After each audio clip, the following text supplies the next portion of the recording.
반갑습니다. 정종료 시장점검입니다. 예, 오늘 코스피 지수 반등했고 역시 계속 큰 의미 없는 흐름이 이어지고 있습니다. 이대로 행보 흐름이 이어질 것으로 예상이 되고 한국은행이 기준금리 0.5%를 올렸는데 뭐 예고됐던 부분인 만큼 시장에 큰 충격을 주지는 않았습니다. 그리고 기준금리가 2.25%고 7월 말에 미국이 기준금리 인상을 하게 되면 미국의 기준금리가 2.25%에서 2.5%가 되는데 이 정도까지는 내외 금리가 역전이 됐다. 이런 표현을 하기는 좀 그러니까 7월 말까지도 내외 금리 역전 현상까지는 안 갈 것 같습니다. 그냥 이걸로 기준을 삼았을 때. 네, 그럼 그 다음 연준 회의 9월 달로 가는데 만약에 9월 달에 연준이 속도 조절을 한다면 그러면 한국은행의 기준금리 인상이 굉장히 적절한 대응이 되는 겁니다. 근데 속도 조절을 안 하고 여기서도 0.75% 올리게 되면 어떻게 됩니까? 기왕 어차피 내외 금리 차 역전될 거 미리 역전돼서 원화가 약세가 돼서 외국인 투자자들 빠져나갈 때 환차선도 보고 지수도 내려가지고 빠져나가게 했으면 훨씬 낫지 않을까, 국부 유출이 좀 덜하지 않았을까라는 조금 아쉬운 부분이 있는데 어떻게 될지는 모르겠지만 뭐 워낙 똑똑한 분들이 의사결정을 하시니까 뭐 9월에 속도 조절 이런 걸 감안해서 이러지 않았을까.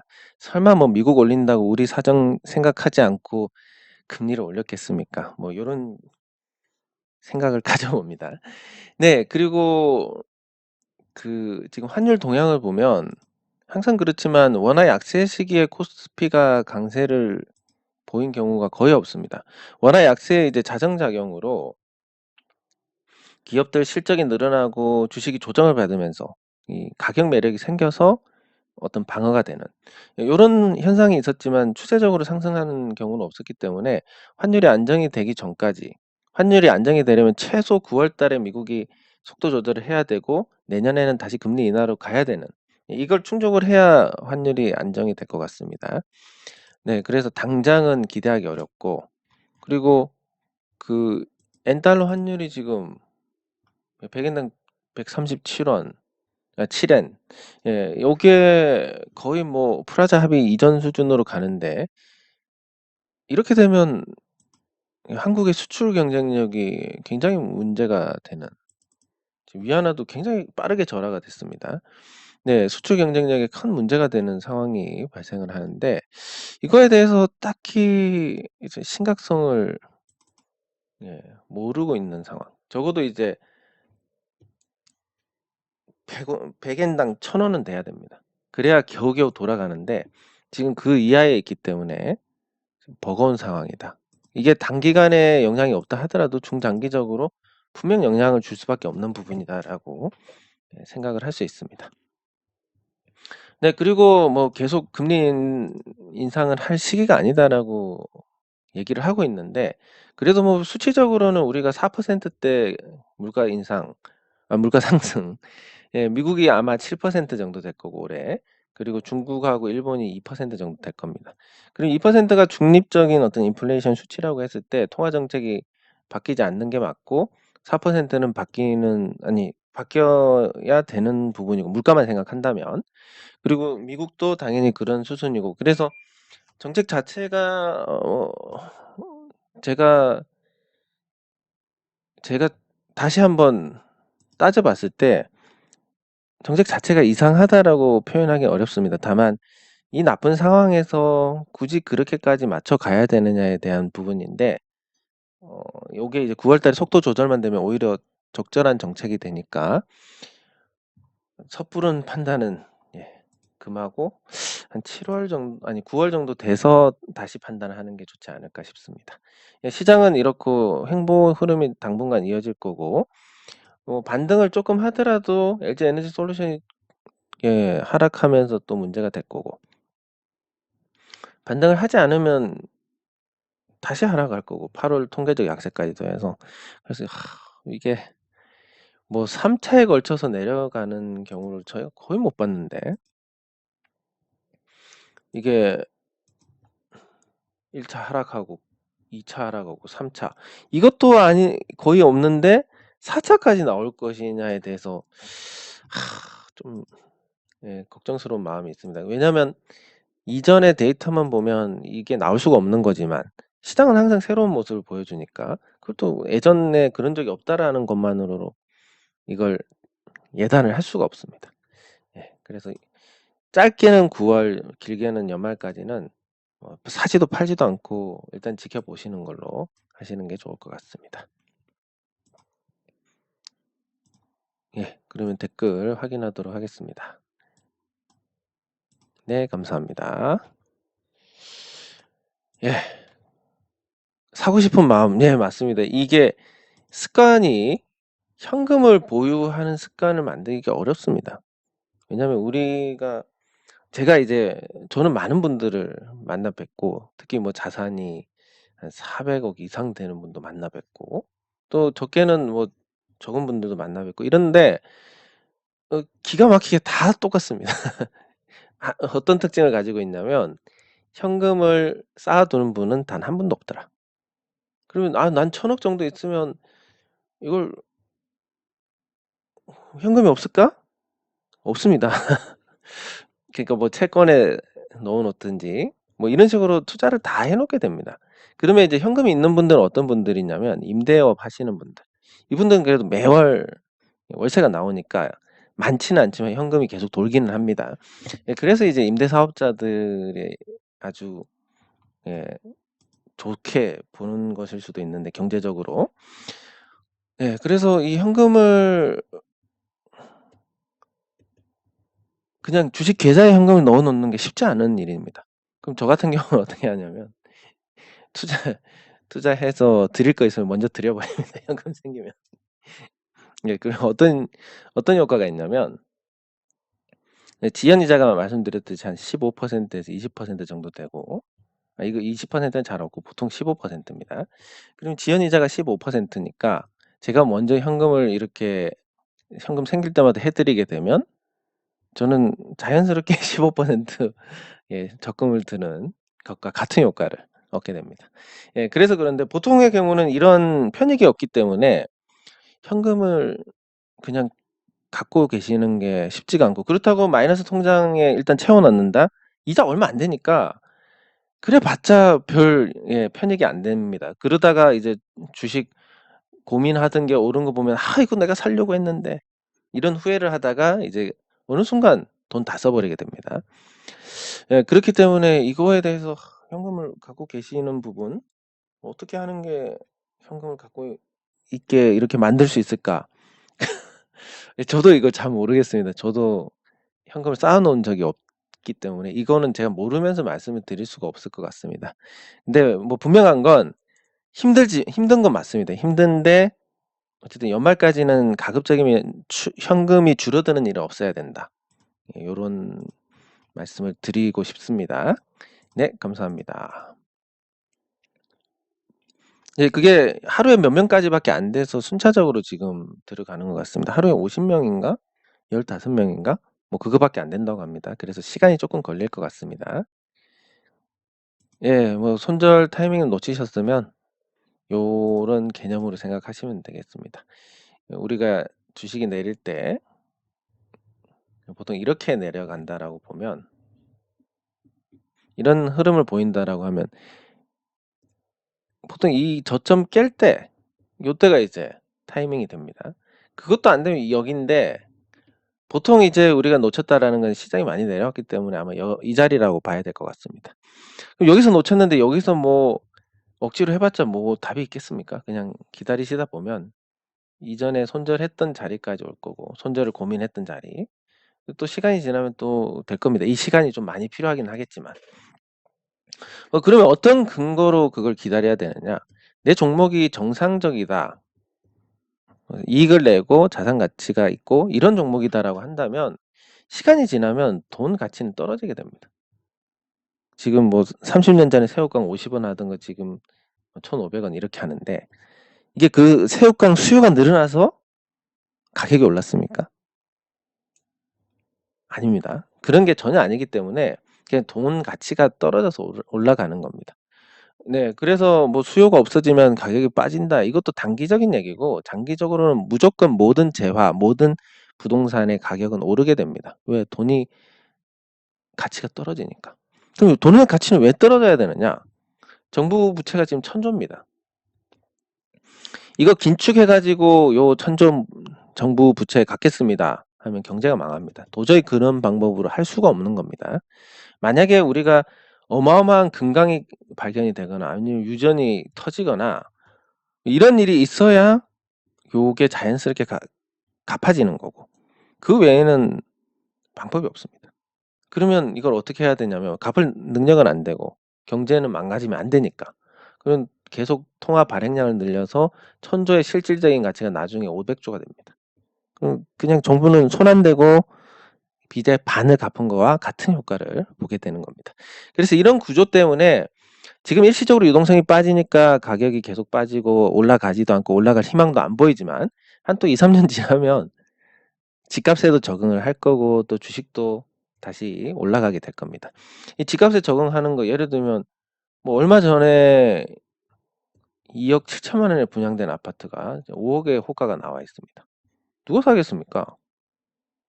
아파트가 아무리 좋아도 이거 아니 지방이라고 치고 이 가격이 또 뭐 아파트가 왜 저렇게 싸 이렇게 생각하실 수도 있는데 지방이니까.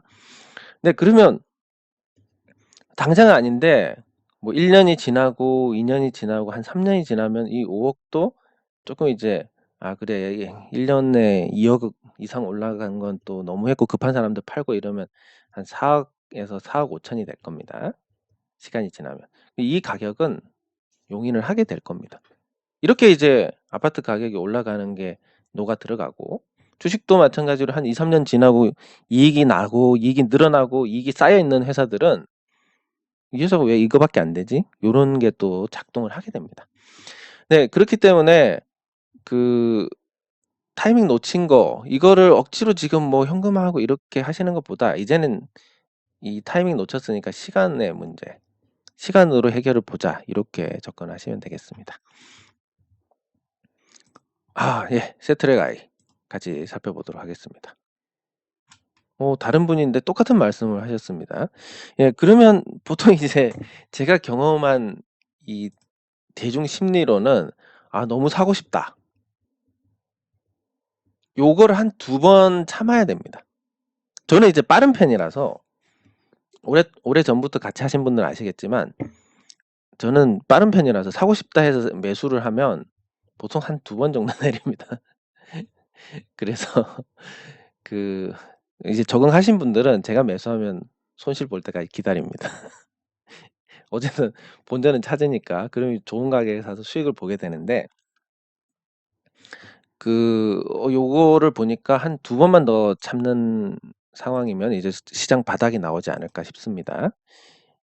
예. 포스코 홀딩스 말씀드렸는데 단가 좋으십니다. 예. 시간이 해결해 줄 것 같고 배당을 작년에 17,000원 정도 했는데 주당. 예. 비중이 11%니까 한 20% 채우셔서 배당주로 가져가셔도 나쁘지 않을 것 같습니다. 그리고 지금 환율이 1,300원대인데 만약에 극단적으로 해서 한 1,500원까지 간다. 그럼 여기서 더 절하될 일은 없을 거라고 보고 시장이 안정되고 미국이 이제 그 긴축을 조금 이제 속도 조절을 하고 그러면 달러가 약세가 되면서 원화가 강세가 되는 시점이 있을 건데 이렇게 되면 원화 약세에 타격을 받는 종목들은 이 시점부터 주가가 반응을 하기 시작할 겁니다. 그래서 포스코는 그전에 다른 종목들이야 뭐 모르겠지만 포스코는 중간중간에 배당 받으면서 버티는 거니까 현금이나 다름없다. 만약에 손실이 크지 않다면 급하면 팔면 되니까. 그래서 현금이나 다름없다라는 점에서 괜찮은 선택지가 될 것 같습니다. 예. 그리고 예, 감사합니다. 네. 좋은 결과 있으셨으면 좋겠습니다. 근데 제가 봤는데 굉장히 양호합니다. 예. 지금 시장이 어쩔 수가 없습니다. 수익은 뭐 어떤 고수가 주는 것도 아니고 본인의 실력이 주는 것도 아니고 시장이 주는 겁니다. 근데 시장이 나쁘고 당분간 답이 안 보이는데 요 시장에서 수익을 기대를 하면 스트레스밖에 안 받게 됩니다. 그래서 그 스트레스를 안 받기 위해서는 지금 시장에서 연말까지는 크게 기대할 부분이 없다. 근데 내 종목들은 괜찮다. 그럼 시장 대비해서 조금 낫지 않을까. 이런 게 누적이 되고 나중에 시장이 좋아지는 시점에 가면 이제 본격적으로 반응이 오지 않을까. 예, 요런 정도로 하고 그 사이에 스트레스를 안 받는 방향으로 그렇게 해 나가시면 될 것 같습니다. 네, 감사합니다. 아, 예. 뭐 나쁘지 않습니다. 시장이 나쁠 때는 또 한 발 빼는 것도 좋습니다. 근데 저도 이제 앞으로 다시 주식 투자를 재개를 하려면 매일 이렇게 보고 있지만 조금 적응하는 시간이 필요할 것 같습니다. 예. 그런 것처럼 이제 완전히 손을 놔 버리면 이게 조금 다시 할 때 문제가 생길 수 있으니까 적당히, 예, 적당히 이렇게 거리를 두는 것도 좋은 방법입니다. 스트레스 안 받고. 이게 또 저도 이제 이런 생각은 하는데 이 너무 확실한 것도 반전이 있더라. 예, 요런 거. 예, 그래서 너무 확실한 부분에 대한 반전 때문에 또 세게 베팅하기는 그렇고 한 재미삼아 조금 해 보시면 괜찮지 않을까. 600만 주 이상이 풀리는데 뭐 무사하지 않을까라고 봅니다. 예, 감사합니다. 예, 감사합니다. 예, DB 하이텍 같이 살펴보도록 하겠습니다. 네, 감사합니다.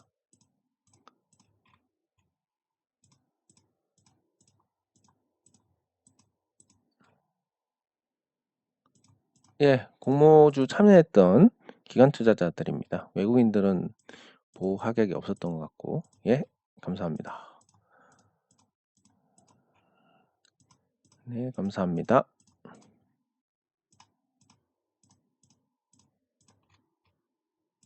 오늘은 왠지 좀 댓글이 많은 느낌입니다. 예, 감사합니다.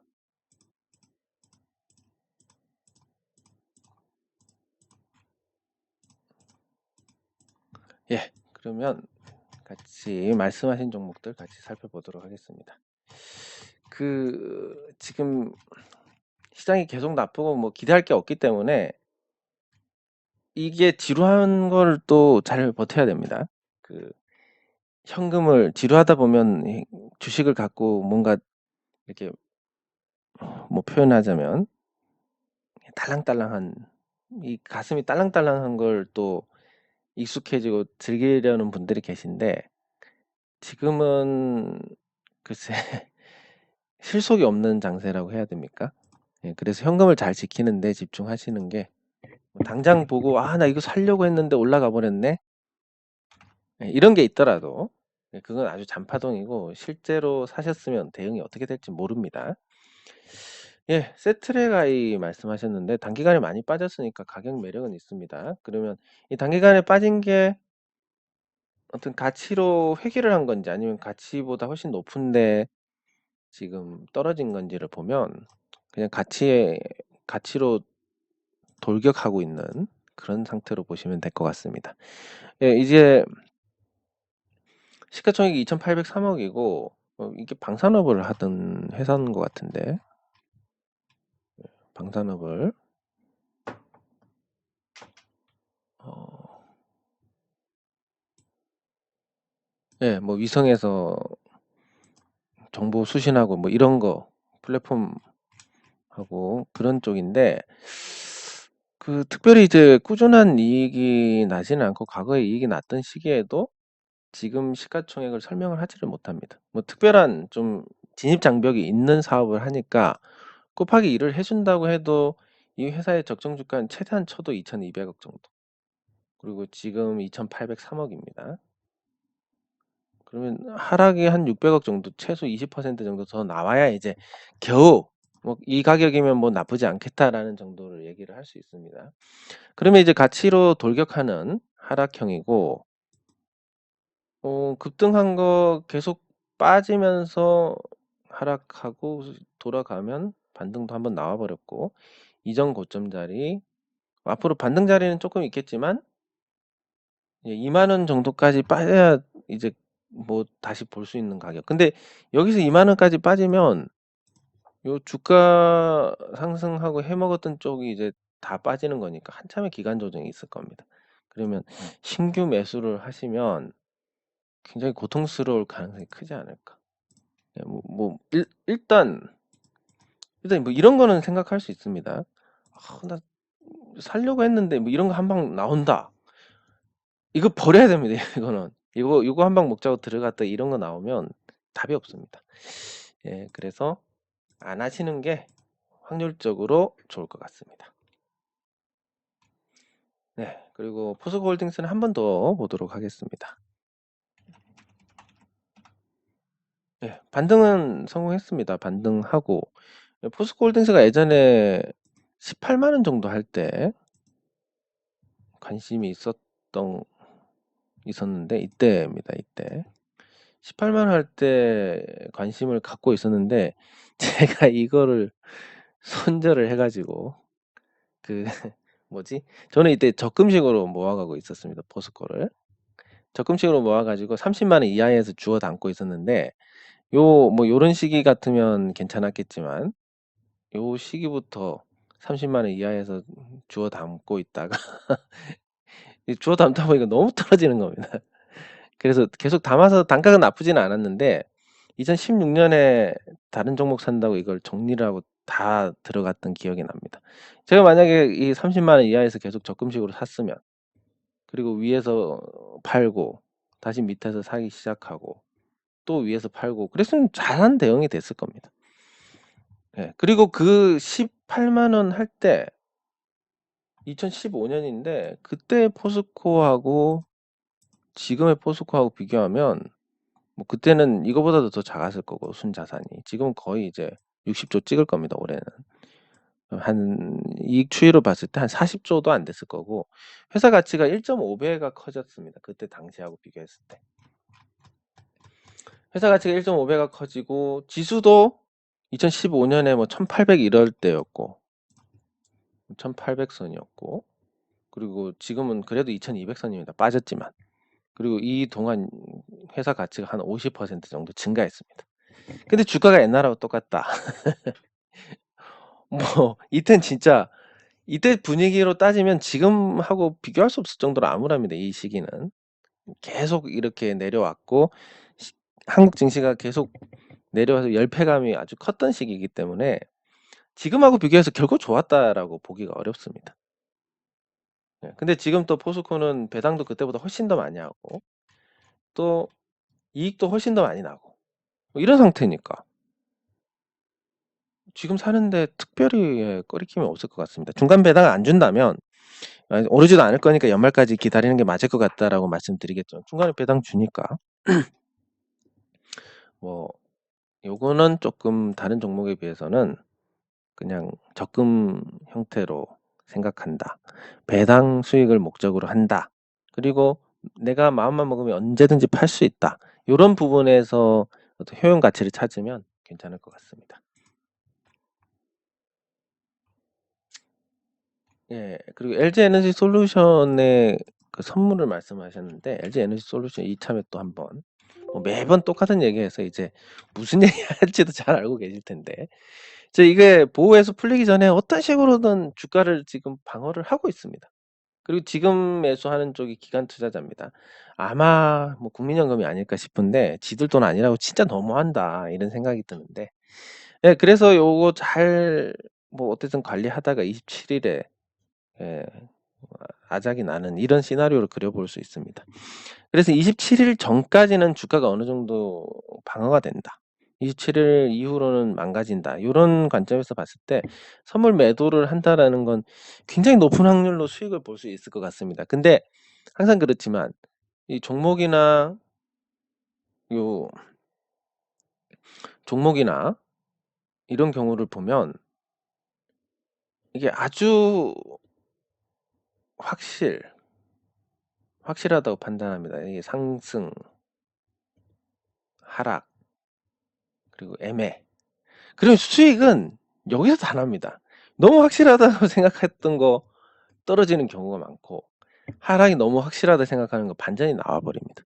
예, 그래서 그것 때문에 이게 적당히 애매하면 베팅을 해볼 만한데 너무 확실하니까 진짜 내릴까? 누가 봐도 뻔하게 내릴 건데 이런 생각이 드니까 그거 때문에 조금 선물 매도하는 게 부담스럽지 않나 싶습니다. 예, 근데 뭐 흐름 자체는 어떻게든 방어를 하고 27일에 이제 풀어서 다 때려서 하한가를 가더라도 30만 원만 넘으면 이건 성공하는 겁니다. 하한가까지 가면 또 하한가만 전문적으로 하는 투자자들이 있습니다. 이게 뭐 여기서 더 빠질까 하고 들어가는 투자자들이 있습니다. 예, 그래서 그런 것까지 생각하면 너무 확실해서 선물 대응하기가 조금 곤란하다로 결론을 내릴 수 있습니다. 네, 그리고 DB 하이텍. 예, 물적 분할 소식에 많이 빠졌습니다. 예, 당연히 이제 물적 분할하면 예, 물적 분할하면 이제 기존 주식의 어떤 희석이 불가피합니다. 그 LG 화학도 그랬지만 저기 DB 하이텍이 물적 분할하고 이거 물적 분할한 회사를 상장을 시켜버리면 시중에 이 두 개 회사가 상장을 한 상태가 됩니다. 이 상장한 상태가 되면 교차 매매라고 해서 DB 하이텍을 팔고 이 물적 분할한 회사를 사게 됩니다. 그러면 DB 하이텍 주가가 빠질 수밖에 없게 됩니다. 그리고 한국 증시에서 이 지분법 평가에 대한 건 되게 인색합니다. 그래서 연결 기준으로 이 물적 분할한 회사를 잡고 있다 하더라도 삼성생명이 삼성전자 주식을 어마어마하게 갖고 있는데 시가총액이 저거밖에 안 됩니다. 왜냐하면 그거는 최소 평가할 때 40% 정도 깎아서 평가를 하니까 니네 다 팔면 40% 내리지 않냐 뭐 이런 주의라서 그 물적 분할을 하게 되면 일단 평가에 대한 부분도 인색해지고 주가도 이 교차 매매로 인해서 약해질 가능성이 큽니다.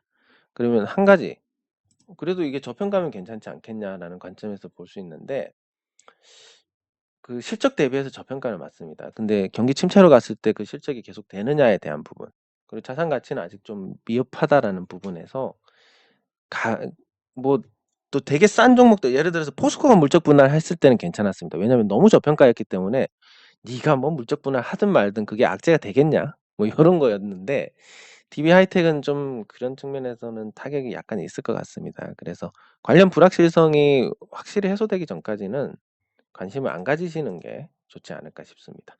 그러면 비중 37,000원에 10% 오래전에 사셔가지고 수익이 좋았던 구간도 있으셨던 것 같은데 조금 아쉽습니다. 다만 지금은 이제 다른 종목들도 다 내렸으니까 적당히 반등 나오면 한번 터시는 게 좋지 않을까 이런 생각을 가져봅니다. 예, 그러면 이제 종목 같이 살펴보도록 하겠습니다. 오늘 같이 어수선한 상태에서도 인트로저는 또 추가 반등에 성공했습니다. 말씀드린 부분에서 특별히 또 벗어날 건 없는데 인트로저가 그래도 이 구간에서 보면 나름 뭐 소형주가 아니라 한 중형주 정도 되는 체급에서 시장 대비해서 4월까지 아주 괜찮았고 그리고 그 뒤에 하락한 부분도 시장 대비해서 결코 밀리는 건 아니었습니다. 반등도 시장 대비해서 좋고 지금 시장은 횡보하고 있는데 네 그리고 앞으로 뭐 자사주 매입 같은 거 실적이 잘 나오니까 언제든지 할 수 있는 거고 그리고 코로나19 방역하고 약간 영향은 있겠지만 방역에 그것보다는 지금 시장이 유동성이 다시 공급이 될 수 있느냐 안정이 되느냐 이런 부분들이 주가에 훨씬 더 크게 영향을 끼치기 때문에 그런 전반적인 재반 상황에서 중형주로서의 어떤 입지 대형주보다는 외국인 매도가 없기 때문에 낫지 않나 그리고 소형주는 너무 하루아침에 훅 갈 수 있는데 인트로저 정도 체급이 되면 이제 그런 건 없을 것이다 라는 부분에서 향후에 약간의 관심을 받을 가능성은 보이는 것 같습니다. 무엇보다 이제 계속 이익이 나니까 그거 믿고 가시면 문제가 없을 것 같습니다. 예, 그리고 단기 급락했던 우진 플라임 급락 후에 조금씩 안정을 찾고 있습니다. 이것도 마찬가지로 우진 플라임이 이렇게 반등하는 가장 큰 이유는 실적입니다. 실적이 나오고 회사 가치가 나쁘지 않다면 기존 주주들 중에 이 투매에 동참하지 않는 비율이 훨씬 더 많을 겁니다. 훨씬 더 많이 나오고 여기에 이제 실적에 대한 기대감 그리고 '너무 빠진 거 아니냐.' 반발 매수 등등이 더해져 가지고 오늘과 같은 현상이 나오는데 소형주들도 마찬가지로 대형주에 비해서 외국인 매도가 없기 때문에 굉장히 안정적입니다. 네. 그리고 이 우진 플라임 같은 경우는 신소재 개발 쪽으로 해서 계속 성과를 내고 있고 이 성과를 내서 얻는 영업이익으로 앞으로 빚을 갚아 나간다면 꾸준히 재무제표가 좋아질 겁니다. 예. 이런 상태에서 이 주식을 뭐 굳이 팔아야 되느냐? 아니면 걱정해야 되느냐? 걱정 파는 거는 기회비용이지만 우리가 걱정하고 스트레스 받는 건 우리의 보이지 않는 손실입니다. 그게 이제 공짜로 내 주머니에서 돈이 안 나가니까 인식을 못하는 것뿐이지 향후의 건강 상태나 지금 스트레스 받아 가지고 어떤 얻는 불편함이나 이런 걸 생각했을 때는 그것도 비용입니다. 그래서 굳이 걱정할 필요가 없을 것 같은 실적 잘 나오는데 뭐 대규모 적자 나고 나서 걱정해도 늦지 않을 것 같습니다. 네. 그리고 SK하이닉스는 마이크론 상승으로 오늘 출발이 좋았습니다. 그런데 디램 가격이 수요가 감소할 것이고 디램 가격이 떨어질 것이다. 이게 코로나19 방역 때문에 형성된 어떤 특수한 수요와 가상화폐 채굴 때문에 발생한 수요 이런 게 겹쳐 가지고 디램 수요가 늘었다가 다시 줄어드는 상황인데 거기에 맞춰서 SK하이닉스의 어떤 실적이 줄어드느냐 그러면 또 그렇게 크지는 않습니다. 왜냐하면 삼성하고 마이크론하고 SK하이닉스하고 지금 거의 과점을 아니 시장 정립이 된 상태입니다. 굳이 여기서 마이크론이 생산량 늘려 가지고 삼성을 타도하겠다. 이렇게 나서봤자 자기만 손해고 SK하이닉스도 마찬가지고 삼성전자도 여기서 점유율 더 늘리려고 하면 반독점 위반이나 이런 거 걸리기 때문에 그래서 앞으로 수요가 줄면 생산량 줄여 가지고 가격 유지를 할 거고 거기에 따라서 수익성이 다소 감소를 할 수 있지만 극적으로 감소할 가능성은 낮다. 예 그런 점에서 SK하이닉스가 여기서 기간 조정을 받으면서 이제 바닥을 다지는지 여부 관심 있게 보시면 될 것 같습니다. 네. 그리고 현대모비스. 현대모비스가 제일 좀 그런 부분에서 지배구조 개편에서 타격을 받을 수 있다라고 말씀을 드렸는데 그런 얘기 할 때마다 꼭 반등이 나옵니다.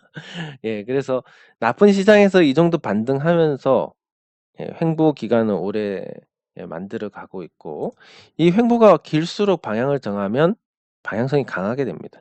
그러면 현대모비스가 여기서 에너지를 모으고 방향을 정한다. 자동차의 시장 전망이 좋기 때문에 요것보다는 이쪽이 될 가능성이 큽니다. 다만 이제 250,000원 전까지 매물이 두터우니까 여기까지 신속하게 상승하는 것보다는 예 주선 그 점진적으로 천천히 상승하는 그림을 그려볼 수 있겠습니다. 네. 그리고 작은 종목 중에서 HK. HK가 많이 내리고 이게 외국인 투자자들이 빠지고 있는데 외국인 투자자들이 한때 10% 넘었다가 지금 8.34 까지 내려갔습니다. 그러니까 외국인 투자자들은 양날의 검이라고 볼 수 있는데 소형주들이 지금 당장 내려갈 만한 상황이 아님에도 불구하고 왜냐하면 빠질 만큼 빠졌으니까. 근데 HK가 내려가는 건 아직도 8%가 남은 외국인 지분율의 영향이고 실질적으로 이 외국인들이 하루에 10,000주, 20,000주 이렇게 던지고 있는 게 주가에 부정적인 영향을 주고 있는 그런 상태입니다.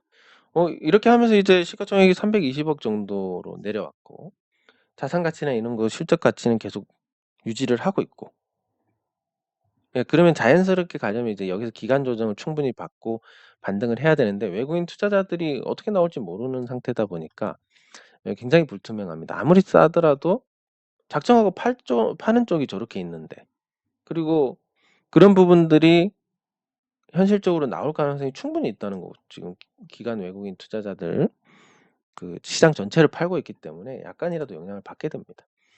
그런 점에서 가격 매력이 있지만 단기간에 뭐 기대할 부분이 크지 않다라는 요런 쪽으로 초점을 맞출 수 있고 마지막으로 이제 캐스텍 코리아입니다. 캐스텍 코리아가 예전에 보면 부산 학장에 있는 공장을 팔았습니다. 여기 주요 자산을 양도하는 요 결정을 했습니다. 623억에 이 공장 부지를 파는데 가격은 굉장히 잘 받은 것 같습니다. 이게 한 5,000평 정도 되는 것 같은데 그 건물이 있고 하니까 뭐 물론 땅값만 들어가는 게 아니라 공장 건물도 철거를 해야 되니까 거기에 따른 어떤 금액도 포함이 됐겠지만 어쨌든 623억이라는 거금을 받고 요 정리를 하게 됩니다. 예, 그래서 62억을 받았고 2월 달에 그리고 31억을 10월 달에 받을 건데 이거 과연 받을 수 있냐 없냐 요거를 이제 또 따져봐야 됩니다. 그러면 이제 요럴 때는 부산 건축심의에 들어가서 그러니까 부산광역시 홈페이지에 들어가서 이 공지사항에 보면 검색을 합니다. 건축. 그러면 여기 제9회 건축심의 결과가 있습니다. 이걸 열어보면 이제 뭐 여러 업체들이 심의를 합니다. 근데 보통 이제 심의 들어가서 제 경험으로는 심의해가지고 원한 의결 아니면 조건부 의결인데 의결이 안 된 경우는 못 봤습니다. 그래서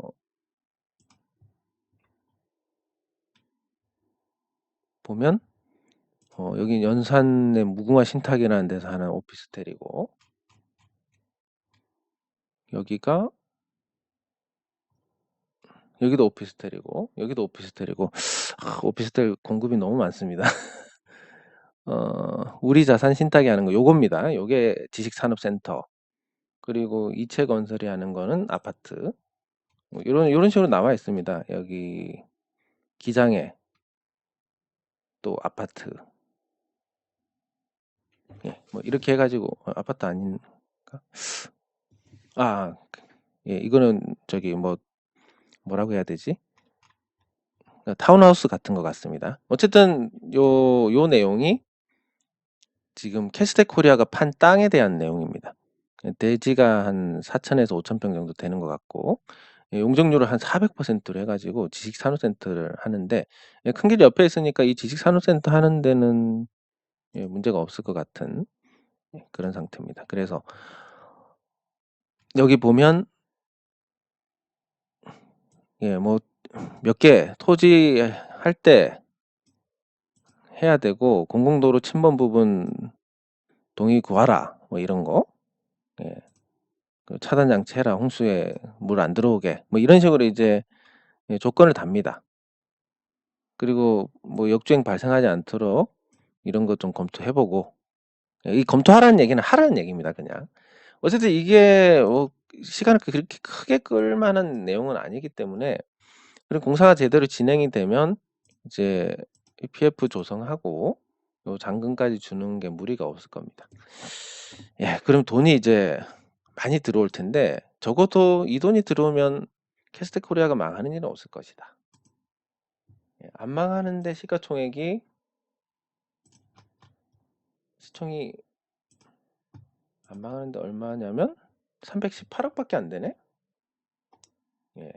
근데 여기 또 보니까 중국계 지분이 있네. 요거 한번 들쑤셔가지고 이거 산다. 300억에 12%한 40억이면 살 것 같습니다.